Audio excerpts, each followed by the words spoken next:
Basement Gun Shop.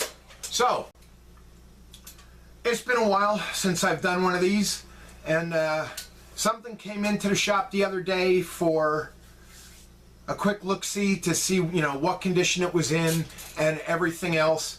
And I thought while I had it in-house, I would do a quick video on it. So, what came in was this pretty little shooter.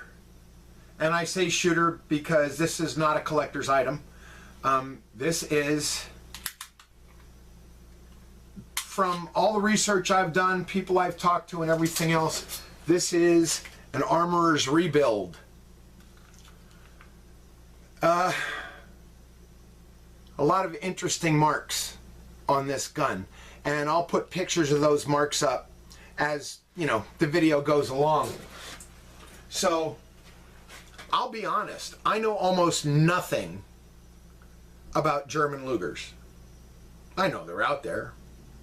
I know how to operate them. That's about it. So someone brought this to me and said, what shape is it in? What's it worth? Can I shoot it? Can I not shoot it? So in answering those questions, I had to learn myself up real quick.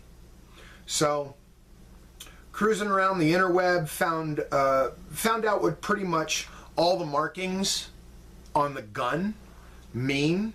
For example, on the side of what a lot of Luger enthusiasts call as the tuning fork, there are two stamped M's surmounted by a crown and another crown all by itself right up front here. That means that this is a Kriegsmarine upper receiver, for lack of a better term. I'm not even sure of the terms. But what's interesting is what's not on this gun. And what's not on this gun is a date stamped right here above the chamber. That dates this part of the gun to pre-Treaty of Versailles, in other words, pre-1918. So this part right here is at least 100 years old, because the Treaty of Versailles required Germany to stamp a serial number on every part of the gun. And then they stamped a 2-digit. There was usually a 4-digit serial number stamped right here on this front radius piece. This doesn't have one. How do you track it down if it doesn't have a serial number? Well, anyhow, there was a 4-digit serial number, and then they would stamp the last 2 digits of the serial number on every other piece. Now, the barrel and the toggle has the number 42 stamped on it, which was, I hope I get this right, a Mauser repair part serial number. The side plate right here is stamped underneath, which means that this was a production side plate for a civilian model, not military, because the military would have stamped the 2-digit number right here on the side where it was plainly visible. The toggle has BYF stamped on the front half of the toggle and 42 stamped on the back half of the toggle.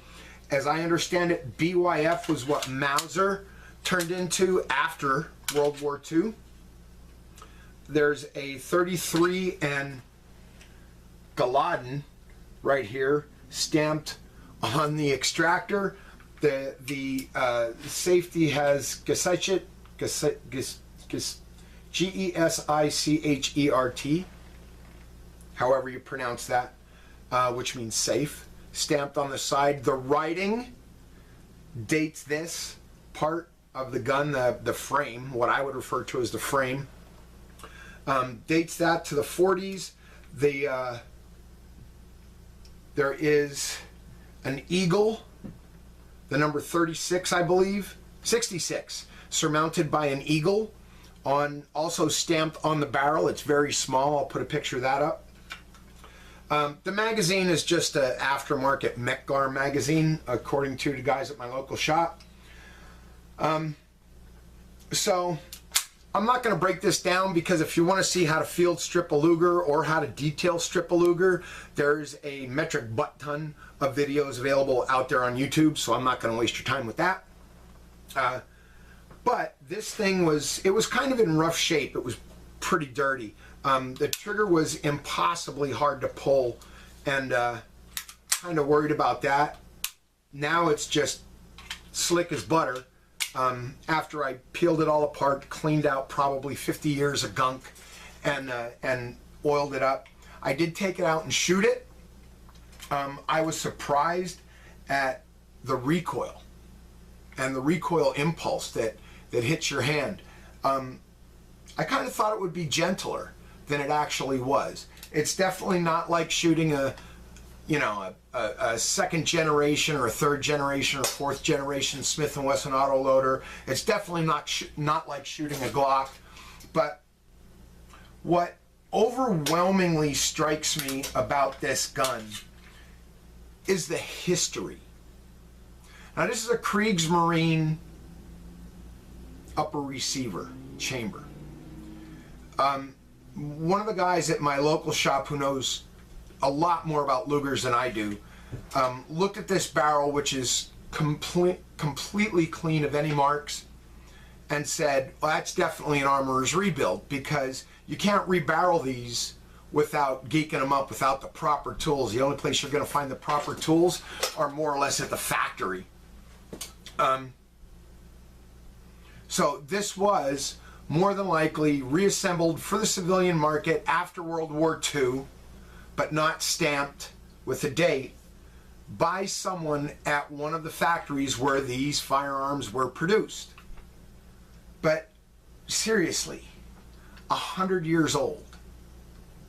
And I gotta tell you, from looking at the inside of this thing, the inside is clean as a whistle. No gouges, no scrapes, very little on the way of wear marks, or in the way of wear marks, I should say. Just the history behind this firearm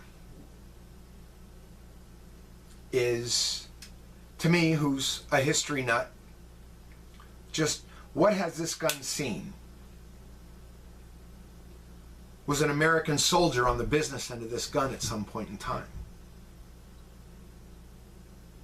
Was it carried by a German naval officer in its original build? Because it is a Kriegsmarine receiver, that's German Navy. You know, what kind of life has this seen? What kind of lives has this gun potentially taken? So this is literally a living, functioning piece of history. And I love it when I get my hands on stuff like this. I'm seriously considering buying it off this person. I shouldn't say I'm seriously considering it, because I know I'm just going to. So, but there's numbers stamped all over it. I've had this down to, its individual pieces parts. One thing that what happened was the coupling link pin. That is what couples the toggle to the mainspring, and it attaches right back here on the back side of the toggle. The coupling link pin was kind of worn, and when I was cleaning it, the coupling link pin fell out. So here's this little bitty solid steel pin that went missing on me. So I had to replace it, obviously. Well, called my local shop, and they said, well, here's some stuff on a Luger forum, and I will put this gentleman's name down in the comments or in the description or something below, and his email address. So I spent about an hour on the phone with a Mr. Tom Heller down in St. Charles, Missouri. And in that hour, the knowledge he tried to dump into my head, just in general conversation, really made my head want to explode. I mean, he specializes in repair parts for German autoloading pistols. And he has a wealth of knowledge. His email address is lugerdoc, lugerdoc, and I'll put that down in the description as well. lugerdoc@charter.net. And I called him up. I'll put his phone number down there as well. I called him up and asked him if he had this part and described what I needed, because I truthfully didn't know the proper name for the part. Trying to find prints for a German Luger, especially one that you could absolutely refer to as a Frankenluger. You know, the ones that really are worth money are the ones that all the numbers match. When you have 35 stamped on every part and a 4-digit serial number that has 35 as the last 2 digits, that's the those are the ones that are worth god-awful amounts of money. Those are the ones that you put a long-term, you have it completely disassembled by a smith, have a long-term preservative put on it, and put it away, because that is a collector's item. This one, however, is not. This is a shooter, and it's a good solid shooter.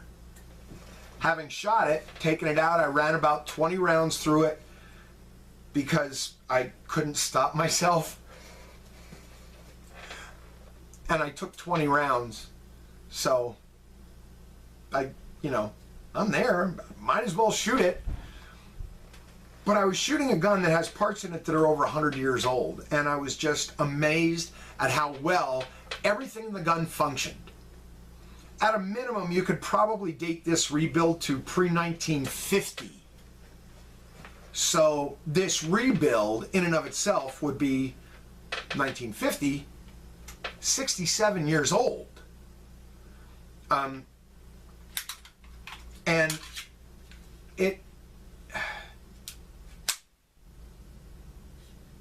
everything slides and functions like it's on glass. And no, the trigger's not the best, but this is a battle weapon, not a target shooter, not a high grade, high accuracy piece. But even so, I feel very privileged to have someone bring something like this to me, in so many ways, because I got to learn new stuff. I got to learn new stuff about guns. I got to speak with Mr. Heller down in St. Charles, Missouri, which made my brain hurt. The guy was extremely amiable, had no problems with keeping the discussion going. Anytime I had a question, he gave me every scrap of information he had at his fingertips, to answer my questions, and immediately sent me 2 coupling link pins. They were like $3 a piece, big deal. So that's it for Basement Gun Shop. Keep your eyes out for stuff like this. They're fun to shoot. It's a rock solid shooter.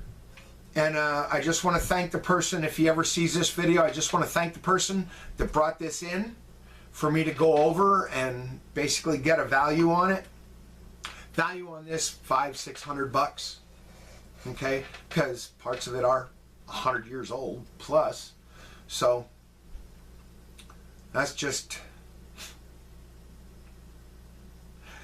gotta love it. All right, so Jim from Basement Gun Shop saying thanks.